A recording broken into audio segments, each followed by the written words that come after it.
Je vous citais l'autre jour cette parole dure du capitaine Rossel qui disait au fond, vu de près, la commune dirigeante, ça a été un cauchemar. Il faut reconnaître, et Rossel était le premier à reconnaître, que c'était tout de même des braves gens. C'est même ça la caractéristique de ces pauvres types de la commune. C'était un bon gouvernement, je veux dire des gens honnêtes, désintéressés. C'est Rochefort qui dira même la commune, c'est le seul gouvernement honnête que la France ait jamais eu. En tout cas, c'était certain qu'ils étaient désintéressés. Il fallait bien tout de même qu'ils reçoivent une indemnité. Ben, ils se sont fait donner 450 francs par mois. 450 francs par mois. Alors que les Jules, les ministres du gouvernement, se faisaient donner 40 000 francs par an. Et bien eux, ça faisait même pas du 6 000 francs par an. C'était des gens qui cherchaient véritablement à faire ce qu'ils pouvaient. En plus, ils étaient scrupuleux.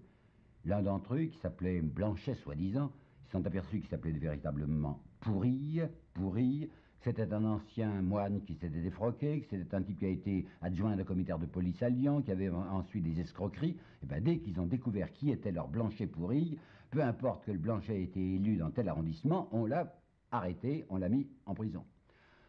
Scrupuleux, incroyablement scrupuleux sur les questions d'argent.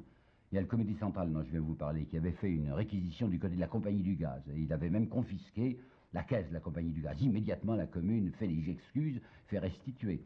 Lorsqu'on a arrêté Chaudet, ça avait été l'adjoint de Jules Ferry, il était, paraît-il, responsable, je ne le crois pas. On le disait responsable de la fusillade du 22 janvier. C'est un commissaire de police adjoint qui était en même temps un dessinateur, qui s'appelait Pilotel, qui est allé faire l'arrestation de Chaudet. Eh ben, non seulement il avait arrêté Chaudet, mais il avait pris l'argent qu'il avait trouvé chez Chaudet. Alors Madame Chaudet va se plaindre et la commune tout de suite fait restitue l'argent. Jourde, qui va être l'homme responsable des finances, eh ben, il ne va pas s'enrichir aux finances et il va les conduire de la manière la plus incroyablement scrupuleuse, vous savez, 11 centimes près. Et on dira, pour sa défense, ça n'empêchera pas qu'il se rende condamné au bagne, que sa femme continuait à aller faire la lessive dans la Seine, au lavoir municipal. Et c'est ce type qui maniait des millions. Je vais vous dire les comptes de Jourde. C'est le 24 mai, alors que la commune est en pleine dissolution, qui va les présenter, ces comptes. Du 28 mars au 24 mai, reçu, encaissé, 41 998 395 francs, 76 centimes.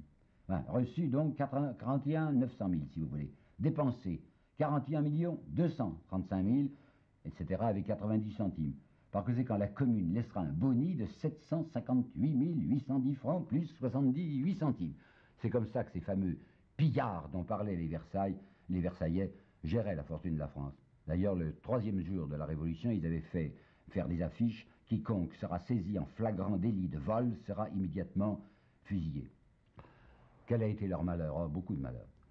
Ben d'abord qu'il n'y avait pas d'homme de prestige chez eux. Est-ce que vous avez remarqué que quand on dit la commune de Paris, il n'y a pas de nom qui s'impose à l'opinion publique? Oui, il y a pas mal de gens qui disent qu'il y a Jules Vallès, mais parce que Jules Vallès est connu comme littérateur, parce qu'il est l'homme de l'enfant, le bachelier et l'insurgé. Mais un homme qui serait imposé politiquement, il n'y en a pas. Quand je vous parlerai bientôt de Varlin, je me demande combien d'entre vous savent même le nom de Varlin. De l'Escluse ou de l'Écluse peut-être. Lui aussi c'est un nom inconnu. Personne n'émerge devant la commune. Personne. C'est un gouvernement presque anonyme. Il aurait fallu un chef, quelqu'un qui cristallisât les passions, les intellectuels, qui représentât. Mais personne ne pouvait représenter. Et cependant, Garibaldi, dans sa réponse du 28 mars, lorsqu'il avait dit « Je ne peux pas venir, je ne peux pas être moi italien, votre chef », il leur avait dit « Choisissez donc un citoyen honnête pour le poste suprême et donnez-lui les pleins pouvoirs ». Et oui, mais ces communeux, parce qu'on les appelait d'abord les communeux avant de les appeler les communards, ces communeux, ils ont horriblement peur d'une dictature individuelle. Ils ne veulent pas. On verra plus tard, vous savez, dans certains régimes, que la dictature du prolétariat se symbolise en quelques noms propres. Eh bien, eux, ils ont l'effroi du nom propre. Et puis, je répète, il n'y a personne qui a assez de surface et assez de prestige pour tout cristalliser. Alors, ça manquera terriblement à la commune d'avoir un chef. Il n'y a pas de chef. D'autre part, il y a la responsabilité du comité central. Est-ce que vous tombez pas, hein, ça ne s'embrouille pas. Du 18 mars au 28 mars, c'est le comité central de la garde nationale, c'est-à-dire la délégation syndicale de la garde nationale qui a été au pouvoir, hein, vous vous rappelez. Et puis c'est à partir du 28 mars que ça a été la commune proprement dite. Le comité central avait même dit, dès le lendemain de sa réunion, nous voulons passer la main à la commune, parce qu'il faut des élections normales. Et il avait promis de se dissoudre tout de suite. Ben, il ne va pas se dissoudre. Ce comité central va rester. Il va rester parallèlement à la commune, avec une rivalité permanente entre eux. Oh, je sais très bien leur argument. Ils disent c'est la guerre. C'est vrai, Versailles les a attaqués, nous allons voir ça de près. Et nous représentons l'instrument offensif ou défensif de la commune. Nous représentons l'armée de la commune. Nous sommes la délégation de l'armée. Alors nous avons des raisons de rester. Mais non, il n'avait aucune raison de rester, puisque la commune avait fait des sections. Il y avait la commission des finances, il y avait la commission de l'enseignement, il y avait la commission de la guerre. Et c'était la commission de la guerre qui était chargée de gérer les affaires militaires. Eh bien, les 35 gars du comité central, ils vont rester, ils vont empêter la commune, ils vont compliquer la situation, ils vont se présenter avec un uniforme qui se sont fait faire, semblable un peu à celui des patrons de la commune, c'est-à-dire qu'il y a une grande écharpe rouge, et les communards proprement dit auront des glands d'or au bout de leur écharpe rouge. Eux, ils mettront la même écharpe rouge avec des glands d'argent, mais ils joueront aussi au patron. Si bien que ça fera des crises permanentes, impossibilité d'avoir une unité d'action. À un moment, il y a le capitaine Rossel, aidé de quelques autres, qui va tenter de faire un gouvernement unitaire. Coup de force, c'est vrai. Alors immédiatement, il y a un horrible bonhomme qui s'appelle Piat, celui-là, Félix Piat. C'est l'âme damnée de la commune. C'est peut-être ce qu'il y a de plus moche, il y a le plus de moins propre dans la commune. Piat va crier à la dictature de Bonaparte. Je vous assure que si Rossel avait réussi son coup, il était soutenu par la sociale, par l'Action, par le père Duchesne. Vraiment, c'était un homme loyal et d'extrême gauche. On aurait peut-être pu donner une unité à la commune. Mais impossible, surtout pas de culte de la personnalité. Et bien voilà, alors c'est pas trop étonnant que cette malheureuse commune ait pu être jugée si sévèrement par Rossel, et pas seulement par Rossel, je vous ai apporté d'autres témoignages. D'Acosta. Oh, vous savez, D'Acosta, c'est un personnage suspect. Quand il sera arrêté, il va donner des camarades. Donner des camarades. C'est-à-dire, il va dire aux Versaillais, ben, je crois que celui-là est caché à tel endroit. Pour sauver sa peau. Il la sauvera, c'est entendu, mais il ira quand même au bail. Et ben, D'Acosta écrira, la commune pratiquement fut d'une lamentable insignifiance. Élie Reclus, frère d'Élisée Reclus, qui est plus célèbre. Vous savez, Élisée Reclus, c'est un grand géographe, qui était communard lui aussi. Son frère Élie avait été nommé par les communards directeur de la Bibliothèque nationale. Eh bien, Élie Reclus va dire, l'hôtel de ville est manifestement au-dessous de sa tâche. Et le 17 mai, la commune patauge lamentablement. Le 20 avril, il avait écrit dans son journal, à la suite du fameux manifeste que je vous ai lu, le programme de la commune, quel pathos, quel factum verbeux. Rien de politique, rien de pratique, rien de concret. Je n'ai vu personne que cette déclaration ait enthousiasmé, mais j'ai vu beaucoup de gens découragés et quelques-uns irrités. Alors je ne vous ai pas caché, hein, certes, que ça n'a pas été brillant la commune. Et pourtant, il faut savoir que ces gens qui sont honnêtes, qui sont scrupuleux et qui sont des assiégés, ont fait des choses, ont réalisé beaucoup de choses qu'on ne le dit. Ben quoi donc? Premièrement, ils ont pris la mesure que tout le monde attendait à Paris, les petits commerçants en particulier. Vous savez, Versailles avait dit vous allez payer tout de suite. Et le comité central de la garde nationale avait dit on vous donne un mois. Et bien les communards diront non. Les échéances, elles sont reportées au 15 juillet. Et ce que vous devez, vous le payerez, c'est entendu, mais vous le payez sur 3 ans, par mensualité, enfin par 12e, et sans intérêt. Ça, c'était une grande libération pour le petit commerce de Paris. Deuxièmement, les loyers. Les gens étaient perdus à l'idée des loyers. Peut-être que vous vous rappelez que Martial Delpy lui-même, qui est un conservateur, avait reconnu que ces ouvriers qui n'avaient pas pu travailler, parce qu'il n'y avait pas de matière à travail, pour eux, l'idée du terme d'avril, c'était l'angoisse. Enfin, ils allaient être jetés à la rue. Eh bien, la commune va intervenir autoritairement et dire 3 termes de loyer sont abolis. Ben, il est juste, disait-il, il est juste que le patronat, enfin que ceux qui possèdent fassent un peu de frais, fassent un peu les frais des souffrances que Paris a traversées. Troisièmement, la commune va établir un plafond des traitements. C'est intéressant, ça, je vous ai dit qu'eux, ils s'allouaient 450 francs par mois. Le directeur du Mont-de-Piété avait 20 000 francs. Hein. Le directeur général des chemins de fer avait 100 000 francs, monsieur de Franqueville. 100 000 francs à cette époque, ça représentait une fortune. Hein. Eh bien, ils ont décidé, eux, les communards, que le plafond des traitements sera de 6 000 francs. Aucun fonctionnaire français ne pourra toucher plus de 6 000 francs. C'était honnête, hein, c'était large, c'était pas l'opulence. Mais ils voulaient justement une république, pure et dure, quoi. En plus, interdiction du cumul. Alors que le régime antérieur, et le régime de Versailles ensuite, autorisera parfaitement des fonctionnaires à avoir double traitement, fermera les yeux. Commune, non. Boucherie municipale. Ils vont créer des boucheries municipales. Évidemment, ça fera du tort à certaines boucheries, parce qu'il y a des intermédiaires qui sont court-circuités, si bien qu'au moins une fois ou 2 fois par semaine, les pauvres gens pourront manger autre chose que des bas morceaux. Comment est-ce qu'elles vont vivre, ces boucheries municipales? Eh bien, par les subventions de la ville. Bon. L'enseignement maintenant, ben, il y a eu une commission de l'enseignement. Dans cette commission de l'enseignement, il y avait bien sûr Vallès, c'était indiqué pour un écrivain, mais il y avait aussi, plus important que Vallès, Édouard Vaillant. Vaillant, c'est un de ces communards dont il faudrait garder le nom. C'est un homme qui cumulait, lui aussi, mais vous allez voir comment. Il était à la fois sorti de l'école des mines et était docteur en médecine. C'est un homme qui vivra longtemps, il sera aux côtés de Jaurès. Il y a une photographie de lui en 1913, devant le mur des Fédérés. Il est à côté de Jaurès, il est tout blanc à ce moment-là, il a l'air d'un vieux sanglier. Ben, cette commission de l'enseignement a bien travaillé. On a leur projet, on sait ce qu'ils voulaient faire. Du reste, Vallès racontera, non c'est Gilles, c'est le dessinateur Gilles qui racontera que se promenant avec Vallès dans les jardins de l'hôtel de ville, alors que les Versaillais ont déjà attaqué et qui sont certains d'être perdus, Vallès disait, ben, écoutez, on va faire au moins tout ce qu'on pourra, on montrera ce que nous voulions faire. Ben, ce qu'ils voulaient faire pour la commission de l'enseignement, c'est sérieux. Les projets que les communards de la section de l'enseignement avaient établis, c'est exactement ce que la Troisième République réalisera, mais en 50 ans. Et eux voulaient le réaliser le plus vite possible. Quoi donc? Ben, d'abord la gratuité de l'enseignement. L'enseignement primaire sera gratuit, sera laïque et sera aussi obligatoire. Deuxièmement, ils ne songent pas tout de suite à la gratuité de l'enseignement secondaire, mais déjà ils ont prévu une quantité de bourses qui seront des bourses d'État pour les jeunes gens qualifiés, mais dont les parents n'ont pas d'argent et qui peuvent faire des études secondaires. Puis troisièmement, ils ont l'idée, c'est la première fois, d'écoles professionnelles, ce qu'on appellera ensuite des écoles techniques. Et même au moment où la commune va disparaître, il y avait 2 écoles professionnelles, dont une école professionnelle de jeunes filles, c'est tout à fait nouveau ça, que Édouard Vaillant allait établir. Vous voyez que la commission de l'enseignement a travaillé soigneusement. Ensuite, séparation de l'Église et de l'État. Ben, je ne trouve rien à redire, au contraire. On avait décidé que les prêtres ne seraient plus des fonctionnaires, que ceux qui voulaient se faire prêtres, ben, c'est leur vocation, ils le seraient s'ils le voulaient, mais ils ne seraient plus au service de l'État, ils ne seront plus appointés, ils ne seront plus payés, et on avait aussi décidé la nationalisation des biens de main morte. Là, il faut s'expliquer, c'est parfaitement vrai, hein, que dans l'ensemble, les communards étaient extrêmement anti-religieux.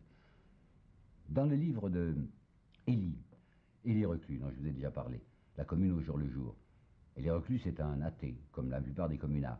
Et il dit, il y a même des catholiques et même des jésuites parmi nous, disait-il. Je ne sais pas qui il veut dire. Je pense que c'était Régère. Régère, dont je vous ai dit, c'était un vétérinaire, membre de la commune.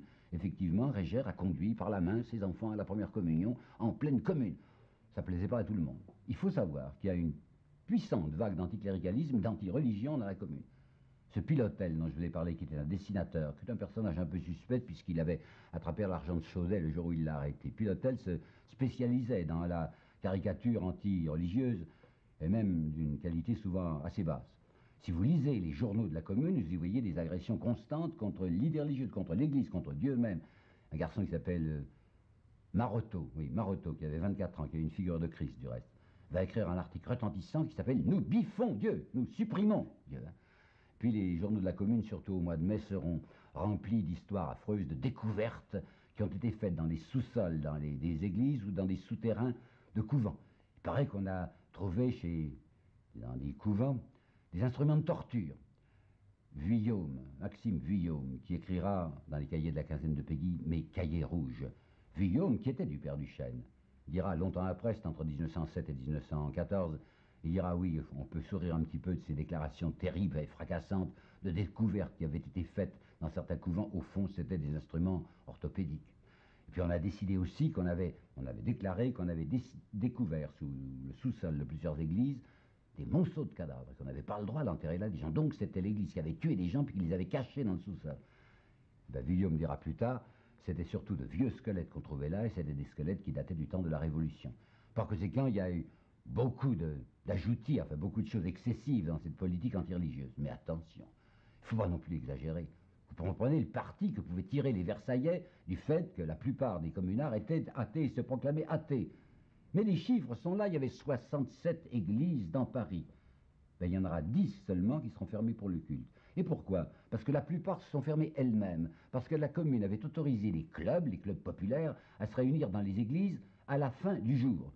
Toute la journée, jusqu'à 5 heures de l'après-midi, l'église était au curé, enfin il allait faire ce qu'il voulait, puis à partir de 5 heures, l'église, on masquait, si vous voulez, les ornements religieux, et ça devenait un club. Alors dans la chaire, au lieu d'avoir un prêtre, il y avait quelquefois des femmes, enfin, il y avait des communards, il y avait des gens qui parlaient au peuple. Ça ne souillait pas l'église. Ah ben si, le clergé avait décidé que c'était épouvantable, qu'on allait proférer là des paroles tellement inadmissibles qu'il valait mieux fermer l'église. Mais attention, il n'y en a eu que 10 au total de fermés sur 67.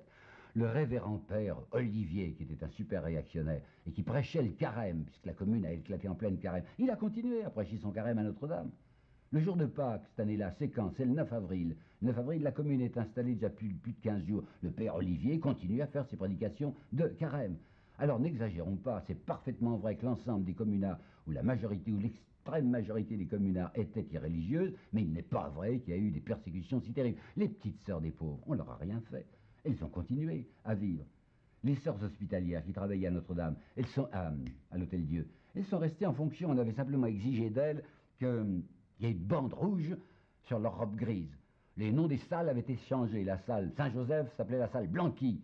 Eh bien, peu importe. Les religieuses étaient très bien du reste avec le nouveau patron communard de l'Hôtel-Dieu, et par conséquent, il faut dire qu'il y a eu peu de persécutions antireligieuses réelles pendant la Commune. Il y a eu le décret de la colonne aussi, la colonne Vendôme. Oh, je sais bien qu'aujourd'hui encore, il y a des gens qui considèrent que c'est épouvantable d'avoir renversé la colonne Vendôme. Ben, au risque de vous scandaliser, je vous dirais que personnellement, je trouve qu'il est très bien, le décret de la Commune, qui précise qu'il faut renverser la colonne Vendôme. Pourquoi? Parce que la colonne Vendôme est un monument de barbarie, parce que c'est le symbole de la force brutale et de la fausse gloire, parce que c'est l'affirmation du matérialisme, parce que c'est la négation du droit des gens. Tout ça est strictement vrai. Alors quand le 19 mai, la colonne Vendôme sera abattue, à Versailles on poussera des cris, on versera des torrents de larmes, et je dois avouer que j'étais assez content de cette mesure-là. Lisant cette note, je m'aperçois que j'en avais une précédemment que j'aurais dû vous lire et que je vais vous lire maintenant. Je rattrape quelque chose que j'aurais dû dire au sujet de l'enseignement. Écoutez bien, c'est un texte communard aussi sur les fondements de l'instruction publique telle qu'elle doit être donnée par la commune. Apprendre à l'enfant à respecter et à aimer les autres, lui inspirer le goût et le souci de la justice, lui faire comprendre qu'il doit s'instruire, non pas seulement pour lui-même et son propre avenir, mais dans l'intérêt de la collectivité. Allez, voilà, ces monstres, ces barbares de la commune dans le domaine de l'enseignement et de la colonne. Mais c'est surtout la commission du travail qu'il faudrait qu'on regarde de près. Ça a été sérieux, vous savez, la commission du travail. C'était Frankel qui était le plus important. Et Frankel, je vous ai dit qui c'était, c'est le seul marxiste de la commune avec Longuet. Longuet ne faisait pas partie de la commune proprement dite avant le 16 avril, du moins.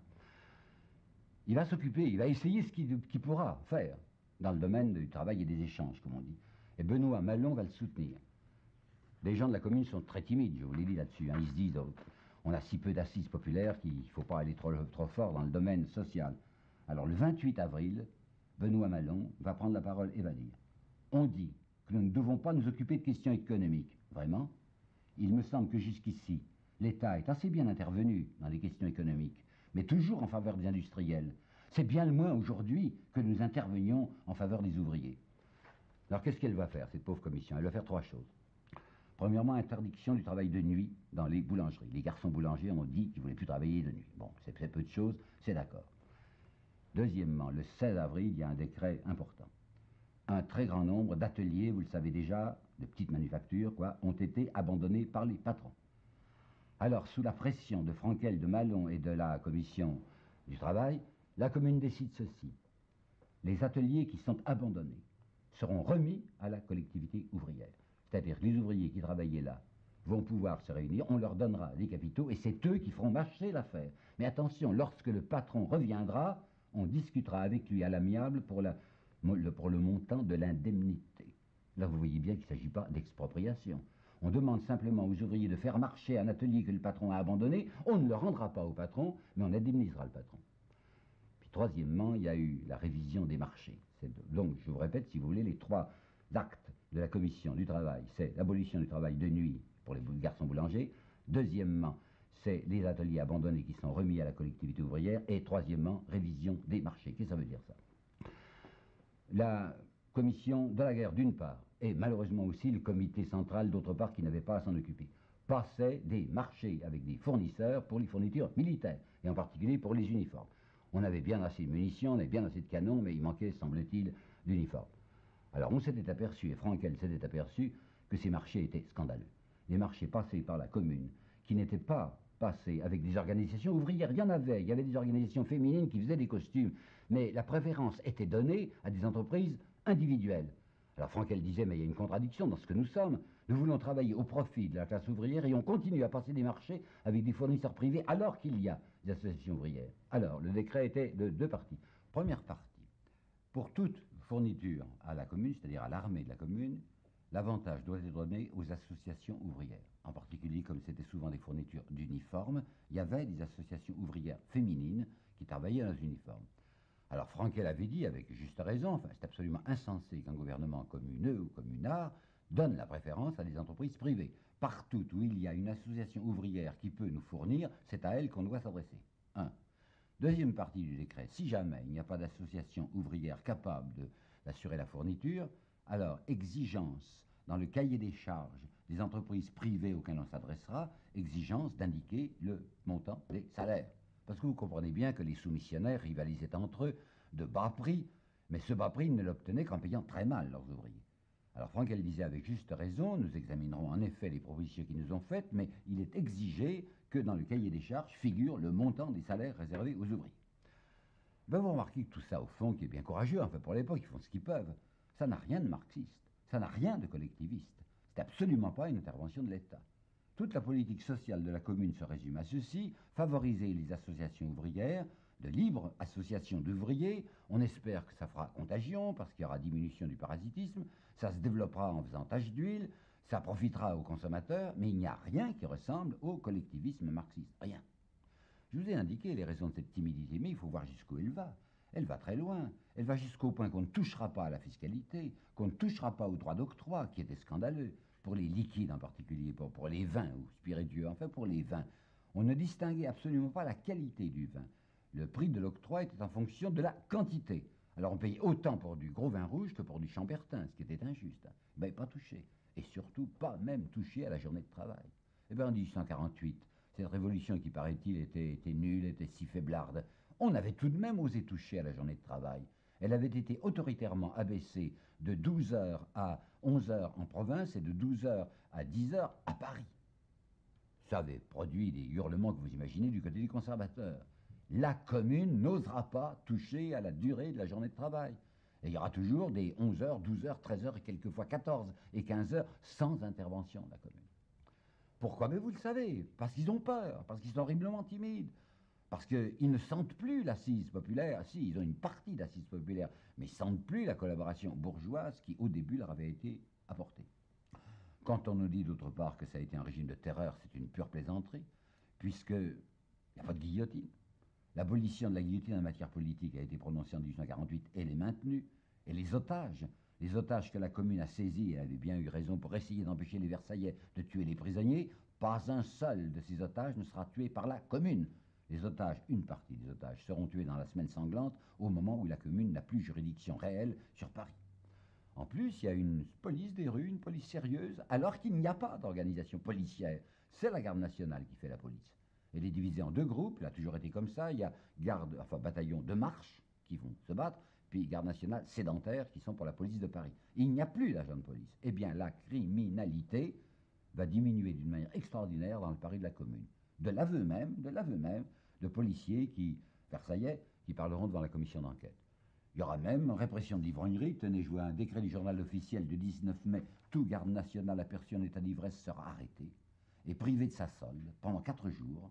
Cette solde sera distribuée aux enfants nécessiteux du bataillon, des membres du bataillon, et même il y aura une tentative d'épuration du côté de la prostitution. Il y en aura moins de prostituées à Paris, moins sur les grands boulevards. Ils trouveront très bien leur travail, vous savez, du côté de Saint-Germain et de Versailles. Voilà la réalité de la commune. Mais, j'arrive à quelque chose d'à peine croyable, c'est le comportement de la commune à l'égard de la Banque de France. Voyons, quand le comité central, puis la commune, ont pris le pouvoir, et qu'il fallait qu'ils assurent la gestion de services importants, enfin qui coûtaient très cher, et aussi le paiement de la solde de la garde nationale, quel argent avaient-ils à leur disposition? Rien. Alors ils se tournent du côté du ministère des Finances, c'est Jourde qui y va, c'est le 19 mars il y va, et au ministère des Finances, il y a 4 600 000 francs qui sont dans les coffres. Seulement, les directeurs, en partant pour Versailles, avaient mis des scellés. Et bien, tels sont nos amis de la commune qui sont impressionnés par des scellés. Oh, on dit de nous qu'on est des pillards, des voleurs, on va pas faire sortir des scellés. Alors ils ne prennent pas cet argent qui est à leur disposition au ministère des Finances. Et ils vont se tourner du côté de la Banque de France. C'est là qu'il faut bien regarder. Le jeu de la Banque de France est singulier. La Banque de France, de par ses origines, c'est un établissement chauve-souris. Je veux dire qu'il peut présenter des pattes en disant je suis un rat, et qui peut présenter des ailes en disant je suis un oiseau. Se rappeler, je vais vous le donner même, le texte même, se rappeler ce qui avait été fixé dans les statuts en 1800 lorsque Pergaud, qui n'était même pas un Français, avait fait signer le décret d'établissement de la banque dite de France à Bonaparte. Cette banque dite de France, voici qu'il est déclaré ce propos. Il est bien entendu que la banque conserve un caractère entièrement privé et qu'elle ne négocie avec l'État que lorsqu'elle y trouve un complément de sa sûreté. Ah ben, j'estime que c'est d'une clarté absolue. Alors quand je dis chauve-souris, vous voyez que dans les statuts, l'établissement privé, mais comme ça s'appelle Banque de France, la banderole, enfin l'étiquette Banque de France, les gens croient que c'est la Banque de la France, la Banque de l'État, ce qui n'est pas vrai. Alors quand les communards, d'abord les gens du comité central, puis les communards vont se présenter devant, qu'est-ce qui dirige la Banque de France? Le gouverneur Rouland, vous savez, qui avait tellement excité Thiers pour marcher. Puis quand Rouland sera réfugié à Versailles, c'est un marquis breton, le marquis de Pleuc, qui va le remplacer à titre de sous-gouverneur. Qu'est-ce qu'ils vont dire à ces gens de la commune qui arrivent si gentiment? Alors il y en a un qui va jouer la comédie de l'entreprise purement privée, l'histoire Pat, comme je vous disais tout à l'heure. C'est Rouland qui va lui dire, mais qu'est-ce que vous venez de demander, messieurs, vous vous trompez. Banque de France, ça n'est pas la Banque de la France, c'est un organisme privé qui s'appelle Banque de France, c'est entendu. Mais si vous voulez nous prendre de l'argent, alors ça sera du vol, ça sera de l'extorsion. Ah, disent-ils. Et puis après, Pleuc, qui va remplacer Rouland, va tenir à Bellay c'est le doyen de la commune, un discours tout à fait différent. Lui, il ne rappellera plus que la Banque de France est une entreprise commerciale privée. Il va dire au contraire, ah mais messieurs, voyons, vous nous demandez d'un argent qui ne nous appartient pas. C'est la fortune de la France qui est ici. Nous sommes les gestionnaires de la fortune de la France. Alors puisque cet argent ne nous appartient pas à nous, il vous appartient encore moins à vous, vous comprenez? Les pauvres gens de la commune ne savent pas que la ville de Paris avait déposé 9,5 millions entre les mains de la Banque de France. 9,5 millions. Cet argent, puisqu'ils sont maintenant ceux qui dirigent Paris, qui ont le poids de Paris sur les épaules, cet argent leur revient de droit. La banque ne leur dit pas. Et elle va simplement dire ceci, écoutez, en considération des circonstances, ça va mal, c'est difficile, vous êtes le gouvernement de fait, nous voulons bien consentir à des avances. Et encore, toutes les fois qu'on vous donnera de l'argent, il faudra bien que vous inscriviez sur le reçu argent réquisitionné. Admirez, n'est-ce pas, le procédé de l'argent qu'ils doivent à la ville de Paris, l'argent qui appartient à la ville de Paris, ils font semblant qu'on le réquisitionne de force. Au total, la Banque de France aura versé à la commune 20 millions, pas même 20 millions. 20 millions dont 9 millions appartenaient de droit à la commune. Et pendant que la Banque de France va bien vouloir avancer ou se laisser extorquer par réquisition, paraît-il, cette petite vingtaine de millions, dans le même temps, la même Banque de France va avancer 258 millions à Versailles pour préparer contre Paris une armée d'extermination. Ah oui, c'est pas mal. Hein. Bah, quelle était l'attitude des communards? Pourquoi ils ont fait ça? Il y a Vallès qui a un mot assez impressionnant, c'est dans l'insurgé. Vallès qui dit c'est un effroi de pauvres devant l'or entassé et devant les billets. Un effroi de pauvres. Ces pauvres gens, car ce sont tous des pauvres gens, sauf Bellay, ils sont intimidés. Et puis d'autre part, il y a cette doctrine qu'on leur a appris, vous savez, c'est des bons petits, enfin des gens qui avaient suivi l'école primaire, où on leur avait dit le plus grand devoir moral, c'est le respect du bien d'autrui. C'est ça que leur avaient enseigné les possédants. Or, les nantis ne sont devenus des nantis que parce que précisément le bien d'autrui, ils ont passé leur temps à le voler. Mais les pauvres gens, les petits gens, les enfants, quoi, qui marchent, ils disent « Ah oui, c'est vrai, hein, bien d'autrui. » Alors, on ne va pas toucher à cet argent-là. Ce qui fera beaucoup rire des gens comme le comte d'Hérisson, dont je vous ai déjà parlé, qui est un homme qui a son franc-parler et qui vous sort des phrases inattendues. Et le comte d'Hérisson, il dit « Il est amusant de voir ces enfants de la commune mendier ce qu'ils n'avaient qu'à saisir. » Engels, dira Engels, vous savez l'ami de Marx, la Banque de France aux mains de la commune, ça valait mieux que 10 000 otages. Toute la bourgeoisie eût fait pression sur Thiers pour une négociation. Ben, ils n'ont pas osé y toucher. Alors M. Henri Lefebvre, dans son très beau livre de 1965, qui s'appelle La proclamation de la commune, aura cette formule par laquelle je dois terminer, parce que c'est la vraie formule, que la Banque de France soit restée une enclave versaillaise dans Paris, ainsi que la bourse et la caisse des dépôts et consignations, c'est un étonnement pour l'historien et un scandale. Et je veux encore vous ajouter ce petit document que j'ai trouvé dans l'illustration du 25 avril 1871, c'est-à-dire en pleine commune. L'illustration avait interviewé une haute personnalité financière de Paris, et on avait vu là un banquier, l'œil vif, sans émoi, plein d'une tranquillité euphorique et même joviale, et qui avait déclaré « Ce ne sera là qu'une bourrasque. Le monde des affaires en attend la fin avec confiance. Tenez, en 1848, le 3% était descendu à 36. En ce moment, en pleine guerre civile, il est à 50. Concluez. »